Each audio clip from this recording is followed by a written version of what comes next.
지금 시간이 11시 12분 지나고 있고요. 오늘 시장에서 한 두 가지 정도를 좀 이야기를 해보겠습니다. 먼저 이야기할 거는 일단 오늘 하나갤러리도 다시 상한가를 갔고요. 그리고 나우로보틱스가 상한가를 갔어요. 그래서 얘네들은 이제 매매를 했어야 하냐를 좀 생각을 해보면 사실 저는 매매하기가 어렵다고 생각을 하거든요. 그래서 오늘 이 나우로보틱스라는 종목이 상당히 강했고 그리고 상한가까지 갔고 그러면서 이제 휴림로봇이나 엔젤로보틱스도 세게 올라왔잖아요. 그런데 이런 것들을 매매를 하고 그리고 큰 돈을 넣어가지고 이제 비중 베팅을 하고 그렇게 매매를 하기 위해서는 근거가 있어야 되거든요. 그런데 이 나우로보틱스는 근거가 상당히 부족했다고 생각을 하고요. 그렇기 때문에 얘를 매매하기 위해서는 사실 그냥 스캘핑으로 매매를 하는 수밖에 없어요. 이런 데서 이제 스캘핑으로 매매를 하는 수밖에 없습니다. 그런데 스캘핑으로 뭐 비중을 크게 들어가가지고 매매를 하는 거는 상당히 어렵죠. 그거는 사실 재능의 영역이라고 생각을 하고요. 그래도 스캘핑으로 매매를 한다라면 뭐 상관없죠. 그러면 나우로보틱스도 매매를 할 수 있고 휴림로봇도 매매할 수 있고 엔젤로보틱스도 매매할 수 있고 뭐 다 매매를 할 수 있죠.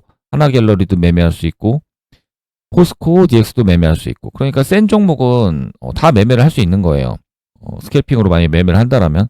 그런데 정말 우리가 이제 큰 비중으로 넣어가지고 매매를 하고 그리고 결국 탑 트레이더로 성장을 하기 위해서는 근거라는 거를 가지고 매매를 해야 되거든요. 그런데 이 나우로보틱스에는 근거가 부족했다고 생각을 합니다. 그리고 대금도 너무 적었어요. 그럼에도 불구하고 어쨌든 좋은 상승을 보였고 그래서 얘가 이제 올라오면서 엔젤로보틱스도 이제 올라왔잖아요. 그리고 휴림로봇도 올라왔고 그런데 얘네들을 또 매매를 할 수 없었던 거는 나우로보틱스랑 엔젤로보틱스는 일단 커플링으로 보이긴 하거든요. 나우로보틱스가 올라왔기 때문에 엔젤로보틱스가 올라온 걸로 보입니다. 그런데 휴림로봇은 커플링이 아니에요. 얘는 그냥 별개로 움직이는 거고요. 그래서 같은 로봇이라고 하더라도 이런 커플링 여부를 보고서 이게 같은 테마다 아니다를 판단을 할 수 있어야 되거든요. 그런데 나우로보틱스가 이때 이제 상한가를 갔죠. 여기서 상한가를 갔는데 그러면서 이 엔젤로보틱스는 이제 급등을 했어요. 그래서 얘가 상한가를 갈 때 엔젤로보틱스를 이중주로 보고 여기서 뭐 매매를 하는 거는 뭐 나쁘다고 생각은 안 합니다. 그런데 이렇게 이중주 매매를 할 때도 이 나우로보틱스가 반드시 상한가를 갈 거라는 확신이 있어야 되거든요. 그리고 이 나우로보틱스가 상을 잠글 거라는 또 확신이 있어야지 이렇게 때릴 수가 있어요. 그런데 이제 바로 터져버렸고 그러면서 이런 모습이 나온 거죠. 그렇지만 뭐 이런 식으로 매매를 해가지고 손이 빨라가지고 이걸 보고 여기서 때려가지고 얼른 먹고 팔고 이런 매매는 뭐 가능하다고 보입니다. 그런데 이것도 거의 제가 봤을 때는 스캘핑의 영역인 것 같고요. 이렇게 또 급하게 올랐기 때문에 결과적으로 잘 된 거지 얘가 상 들어가고 바로 터지고 얘도 올라가는 척 하다가 또 바로 그냥 짱돌 날라오는 경우가 또 많거든요. 그래서 오늘은 성공했을지 모르더라도 다음에는 또 실패할 수도 있습니다. 그래서 상당히 위험한 매매고요. 그래서 결국 우리가 이제 큰 비중을 넣어서 매매를 하기 위해서는 이 나우로보틱스를 매매를 하는 게 가장 좋은데 이 나우로보틱스의 이제 근거가 상당히 부족했다라는 거죠. 대금도 적었고 뭐 얘가 오늘 이렇게 상한가까지 갈 거라는 어느 정도 예측이 돼야 되는데 일단 그런 모습이 없었습니다. 제가 느끼기에는. 그렇기 때문에 엔젤로보틱스도 매매가 안 되는 거고. 그런데 휴림로봇은 얘랑은 다르죠. 얘가 상한가를 들어갈 때 뭐 상승을 하거나 그러질 않았어요. 그렇기 때문에 얘는 전혀 다른 걸로 보고 매매를 해야 되는데 이것도 그냥 별개의 종목으로 매매를 하기 위해서는 또 근거가 있어야 되는데 근거가 너무 부족하죠. 지금 일봉만 봐도 상당히 지금 많이 올라왔거든요. 이 휴림로봇 같은 경우에는. 일봉을 보면은 지금 계속 상승이 미친 듯이 이어지고 있는 거예요. 그래서 이런 종목에서 매매하기는 어렵다고 봅니다. 그래서 얘를 뭐 적극적으로 매매하기는 어렵고 그리고 또 투자 경고가 아니고 지금 매매 거래 정지? 약간 그런 예고도 지금 공시에 있거든요. 그래서 매매하기가 어렵다고 보이고요. 그래서 얘네들을 오늘 다 매매하기가 어려웠어요. 그리고 하나갤러리 같은 경우에도 얘가 뭐 다시 상한가를 가긴 했지만 이런 거를 또 매매하기도 어렵죠. 그래서 어제 이거를 뭐 들고 와가지고 오늘 갭을 먹었다라면 상당히 뭐 갭은 많이 먹었겠죠. 하지만 여기서 비중을 때려가지고 이거 무조건 상한가고 이렇게 갭 많이 띄울 거라는 어떤 근거가 없어요. 그래서 이런 데서 사실 비중을 많이 넣어가지고 매매를 하질 못합니다. 우리는 주식은 결국 비중을 넣어야 되는 거고 그런데 이런 식으로 이런 종목에서 비중을 넣어가지고 크게 먹는다라면 잠깐은 좋을 수 있지만 결국에는 또 뱉어내게 돼 있습니다. 그대로. 이런 데서 크게 비중을 넣고 매매를 하려고 하면 안 되고요. 우리는 정말 괜찮은 종목이 나오고 시장에서 이 종목은 오늘 괜찮다고 판단을 해주고 그리고 재료도 좋고 대금도 좋고 그러니까 모든 것이 완벽할 때 정말 크게 가고 그런 종목에서 비중을 때려가지고 크게 먹는 게 중요하거든요. 그래서 그런 종목을 한 달 동안에 찾아서 비중을 많이 때려서 크게 먹는 그런 식으로 손익비를 맞춰야 돼요. 그런데 이런 나우로보틱스 매매에서 먹고 하나갤러리 뭐 크게 먹고 뭐 이런 게 가능만 하다라면 좋겠죠. 그런데 결국에는 크게 먹는 만큼 크게 떨어질 확률도 높고요. 그리고 문제는 점점 실력이 성장을 할수록 이런 데서 매매를 할 수가 없다라는 거예요. 왜냐하면 비중을 많이 넣을 수가 없기 때문에 그만큼 위험하기도 하고 그렇기 때문에 결국에는 우리가 비중 베팅을 해야 되고 그래서 그런 종목이 나왔을 때 우리는 이제 거기서 크게 먹는 게 중요합니다. 그래서 그 매매를 할 때 자기의 그 기준 있죠. 내가 이 종목을 매매를 해야 하고 그런 이유들, 그런 근거들, 그런 것들에 대한 기준을 좀 높여서 매매를 하면 좋을 것 같아요. 그냥 무작정 스캘핑으로 세다고 해가지고 매매를 하면 실력이 늘질 않거든요. 그래서 그런 기준을 높여가지고 이런 종목들은 매매할 수 없다라면 그냥 버리는 것도 중요합니다. 그리고 또 지금 대금만 봐도 그렇게 많이 터지지가 않았어요. 나우로보틱스가. 상한가를 갔다고 해서 얘네들을 뭐 이등주로 보고 매매를 하기도 어렵고 그래서 오늘 종목을 매매를 할 거였다라면 하나갤러리나 나우로보틱스를 매매를 해야 하지만 제 기준에서는 오늘 매매하기가 상당히 어렵고 그래서 매매를 하지 않았습니다. 그리고 두 번째로 얘기할 거는 오늘 장중에 지수가 이제 급락을 했거든요. 이렇게 급락이 잠깐 나왔었고 뭐 이때도 급락이 나오긴 했었지만 제가 일단 이야기하고 싶은 거는 지금 이 급락이에요. 그리고 이때 시간이 대략 10시 20분에서 10시 35분이었거든요. 그런데 이때 떨어진 이유가 그 이란에 트럼프가 지금 공격을 다시 뭐 할 수 있다? 전쟁을 일으킬 수 있다. 약간 그런 뉴스가 나오면서 이런 일이 발생을 했어요. 그리고 이때 올라왔던 게 흥구석유였죠.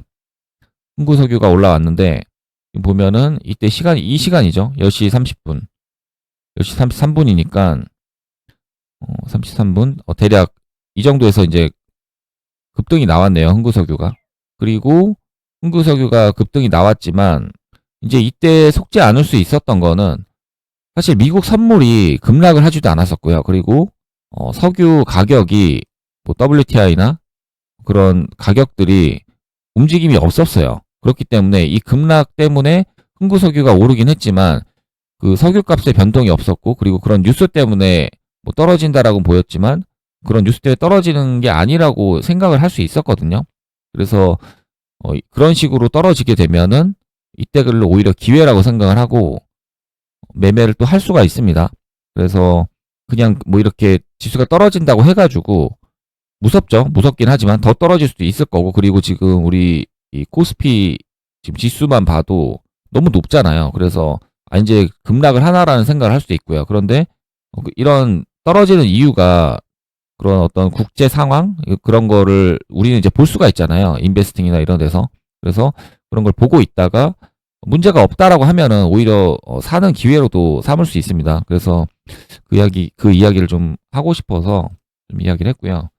그래서 제가 저렇게 떨어졌을 때 오히려 그걸 기회로 보고 여기서 이제 매수를 했어요.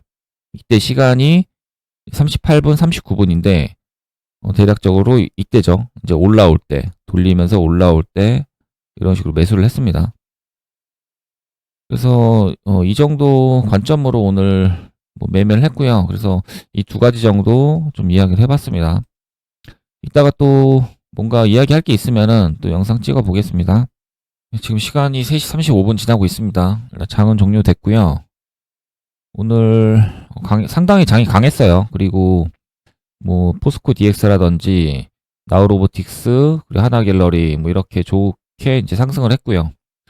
그런데 포스코 DX 같은 경우에는 이게 뭐 로봇인 것도 같고 그냥 포스코 계열로 올라온 것 같기도 하고 되게 헷갈리게 했죠. 그리고 포스코 DX에 이제 로봇이 붙긴 했지만 그런데 얘가 상한가 들어갈 때는 또 포스코 MTEC이 올라갔어요. 그러다 보니까 뭐 뭘로 올라간 건지 잘 모르겠습니다. 그리고 이렇게 헷갈리게 한다라는 거는 좋은 건 아니에요. 그래서 저는 포스코 DX도 전혀 매매하지 않았고요. 매매를 전혀 안 했습니다. 이런 종목에서. 딱 한 가지 오늘 매매했는데 그게 삼성전자였고요. 삼성전자가 이제 계속 저는 눈치를 보다가 여기서 이제 돌파를 찍었고요. 여기서 1을 다 베팅을 했어요. 풀 베팅을 때렸고 여기서 0.4 정도를 일단 매도를 쳤습니다. 그런데 이거를 들고 가는 거는 사실 굉장히 리스크거든요. 지금 삼성전자 일봉 위치를 보면 너무 좋죠. 이 신고가를 뚫어주기 일보 직전. 이 위치라면 저 같은 경우에는 원래 종가 베팅을 하고 오버나잇을 하는 경우가 많아요. 이런 차트 상황에서. 그런데 오늘은 좀 어렵다고 보는 건 뭐냐면 이 코스피의 일봉이에요. 일봉이 좀 너무 높습니다. 쉬지 않고 올라왔고 결국 떨어지긴 떨어질 건데 뭔가 이벤트만 하나 발생하면은 이거 그냥 떨어질 거거든요. 근데 그런 것들이 아직 나오지 않았기 때문에 지금 계속 올라가고 있는 상황이고, 그리고 삼성전자도 결국에는 이 신고가까지 다시 올리는 그림을 만들어냈어요. 그렇지만 돌파는 하지 않았죠, 오늘. 그렇기 때문에 여기서 지금 들고 가는 건 상당한 리스크입니다. 그리고 TSMC의 실적도 이미 지금 발표가 됐죠. 그래서 이것도 어느 정도 반영을 했다고 볼 수도 있고요. 그래서 오늘 미국이 오른다라면 충분히 내일도 한 번 더 갈 수도 있겠지만 이제는 정말 위험한 자리라고 생각을 하고요. 그래서 여기서 종가 베팅을 하고 오버나잇을 하는 거는 너무 위험하다고 생각을 해요. 물론 성공할 수도 있지만, 그런데 저는 이런 경우에는 안 합니다. 대신에 미리 눈치를 채고 여기서 이제 돌파를 찍어가지고 매매를 하는 게 가장 베스트였겠죠. 이게 가장 잘했다고 생각을 하고요. 그리고 이거를 이렇게 평단이 좁기 때문에 들고 갈 수 있는 거지, 여기서 오버나잇 하는 거는 저는 못했을 것 같아요.